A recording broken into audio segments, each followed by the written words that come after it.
Heart surgery saves thousands of lives each year, but it's often invasive and may involve scarring and a lengthy recovery. Until now.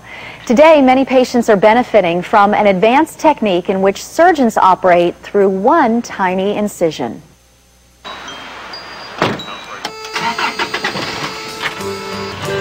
Driving a truck. That's how Burl McClellan gets around when he's not working. It's also how he makes a living.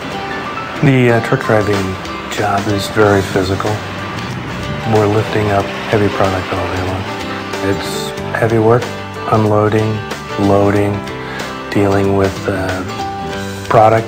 Burl knows his job as a truck driver is physically demanding. That's one of the reasons that he gets yearly checkups.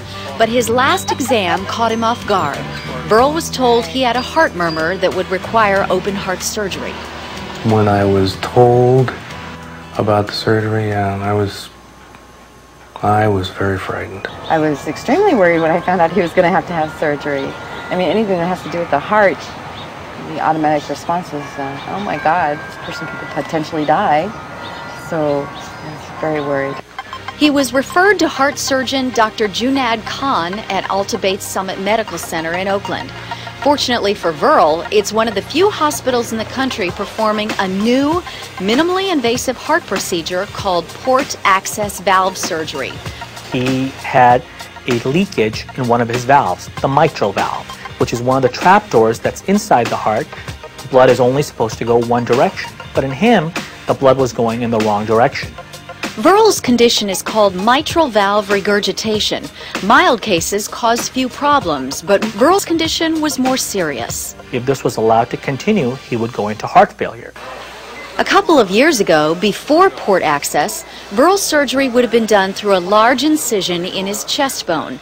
Instead, port access uses 3 small incisions. The nicest thing about this procedure is we've been able to get patients back to their normal quality of life faster. They're able to go home sooner. They're able to do the things that they want to do. The blood goes through the mitral valve into the left ventricle. Using state-of-the-art instruments, including ultrasound and cameras, Dr. Khan and a specialized surgical team operated to correct Burl's heart condition.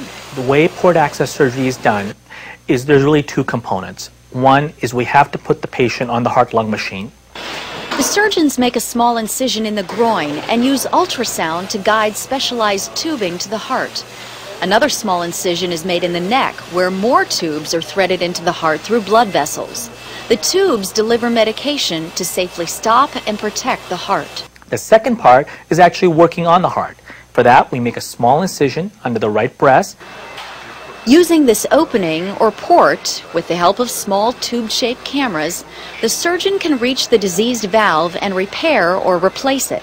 The recuperation time, when everything goes well, is really quite fantastic. We've had a number of people who've gone home in 48 hours, which was unheard of after the old-fashioned operation. The part that I found most fascinating was how quickly it took to heal, the recovery time. I was shocked.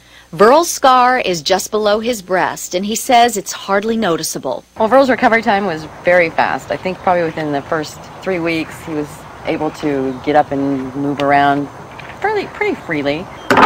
Now Burl is back to work and back with his family, doing the things that he enjoys. I'm really glad that they gave me the option for it, because it gave me the opportunity to get right back to work and to get on with my life a lot quicker than normal surgery through the front.